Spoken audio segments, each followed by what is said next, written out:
Hello folks, and welcome to the Mentality of UX. This is Frank Variali.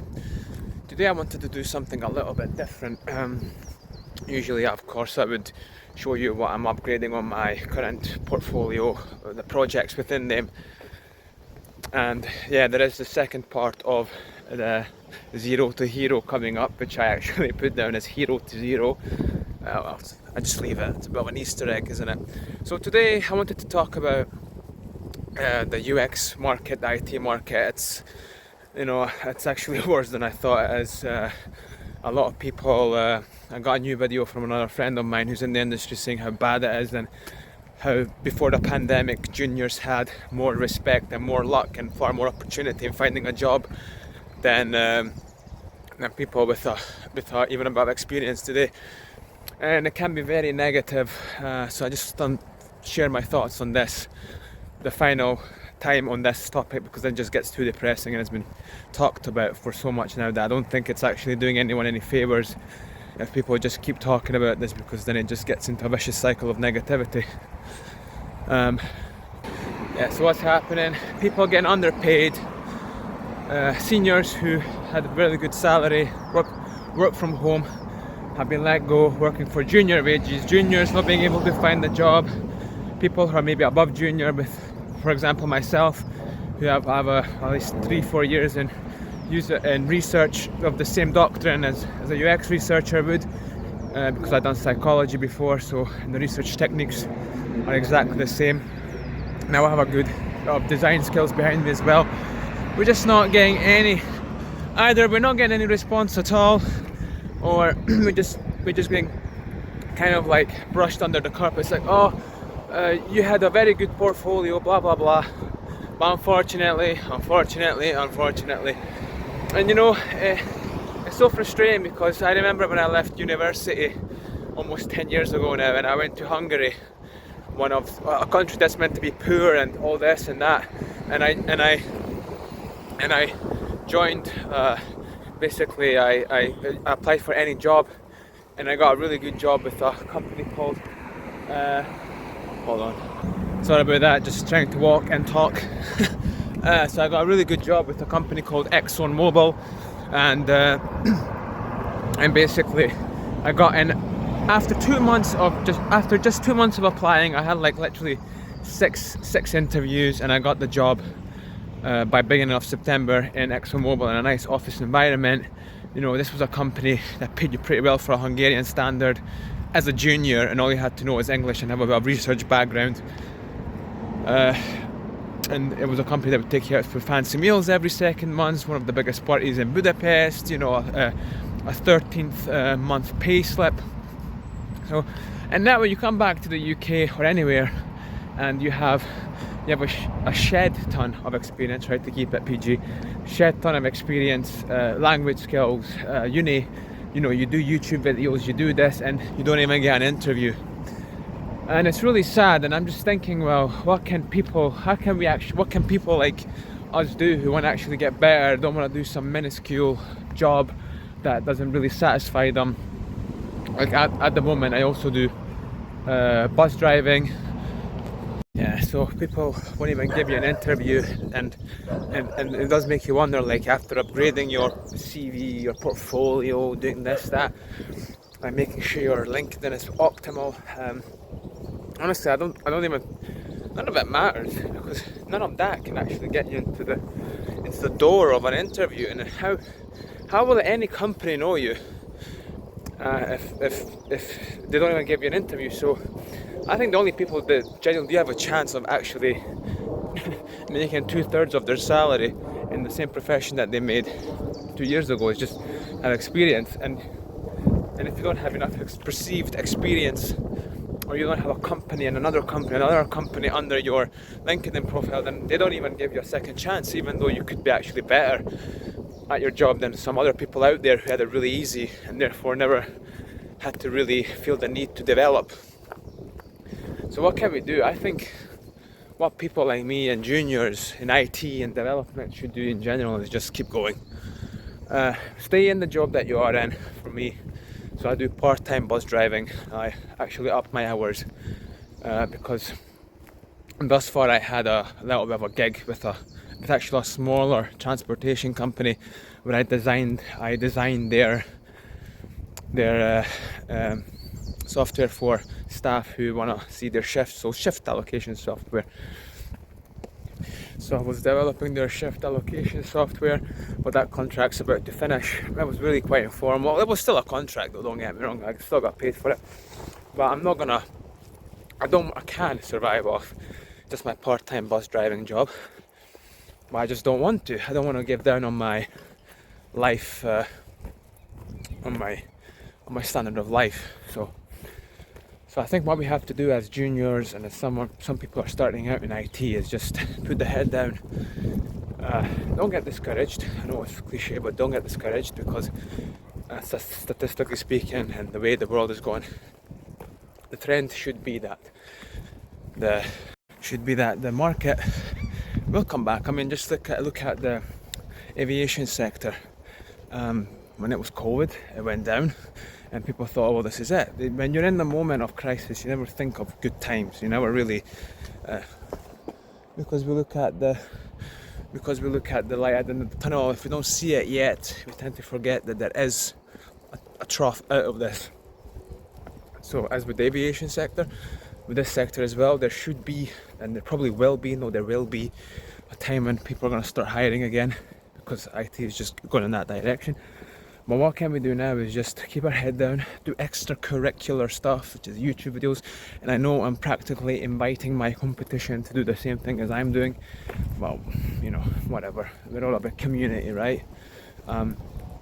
Also, tactically, from a tactical perspective, we need to do this, because if you all go work for like petty pay, like 25 grand a year for something that we have studied for a long time, then it's going to drive our wages down all across the board. We can't let that happen, because that's when we really suffer. Because even if the jobs do come back, then they start paying us minuscule pay, because they'll be like, oh, well, there's another 10 people behind you, why should we give you any more? Because if you all accept the minuscule pay, then it generally drives down the market for us. So we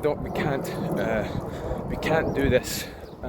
We have to, because we put way too much effort into being good UX designers, good developers.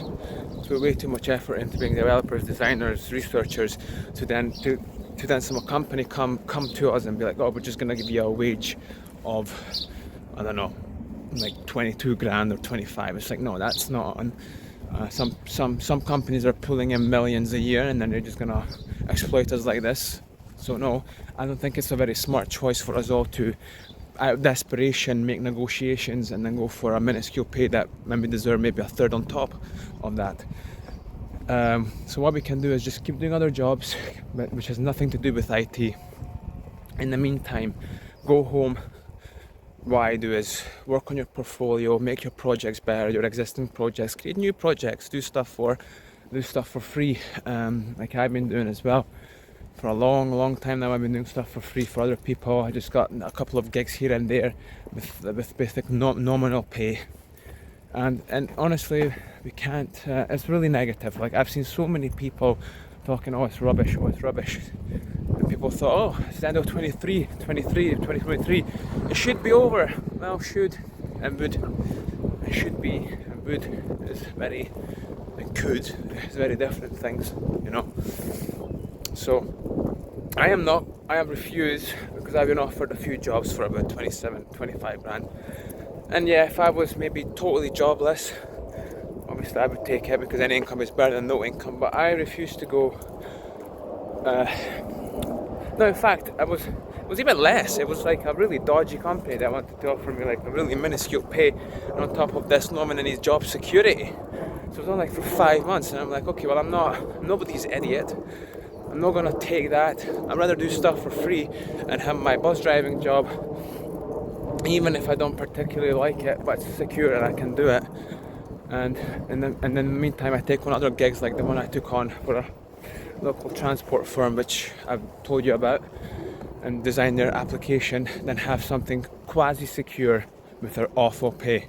I'm not gonna undersell myself just for the sake of, oh, I'm a UX designer, so I can say that. No point in doing that. For me, no, I have a standard of living. I know people look I know people look to the future and say, well, in the future, well, no, but we live in the present as well. You know, I have a mortgage to pay, I have a car to pay, I have a family planning to do, and I refuse to undercut myself this extent. I mean, if I took on a 25k job, I would be practically undercutting myself by 40%. I'm not doing that for no company, especially because, as I said, I have 3 languages, I speak fully, I have a university degree, I have experience in user research and research in general.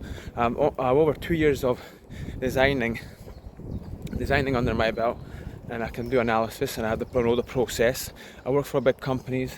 I'm not gonna undersell myself because, oh well, it's almost like a seller's market. No, I'm not doing that. And seller's market. So I would also recommend people looking into other avenues of making money. You know, if you have a high-paying job that's not what you want. For example, bus driving is quite a high-paying job. It's if you live in Edinburgh, you know how much a bus driver makes because it's advertised all over the buses. And if you do overtime, it's add another 10 grand on top. So I'm quite happy to do that at the moment. My contract is going to be up with the current designing gig, and I'm not going to undercut myself. I'm gonna put money aside, gonna live my life. Okay, keep in touch with news on what's going on in the IT sector, but I'm not going to affect my mood anymore. I was a time where I was quite depressed. It's like, okay, I want to leave this buzz gig, and I can't because I don't even get interviews.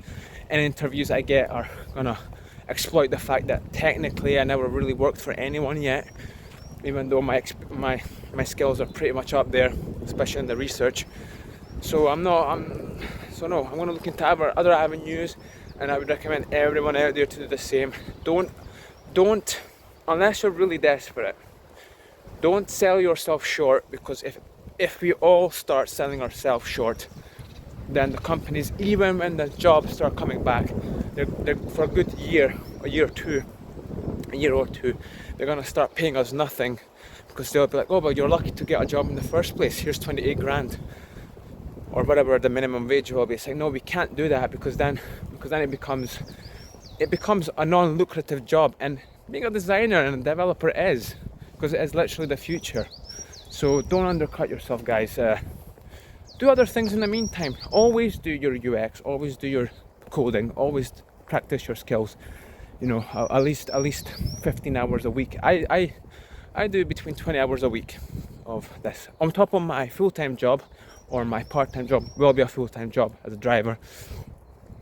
I do another 20 hours of UX, practicing my skills, improving my UI, so when the jobs do come back, I've lost nothing. So do that.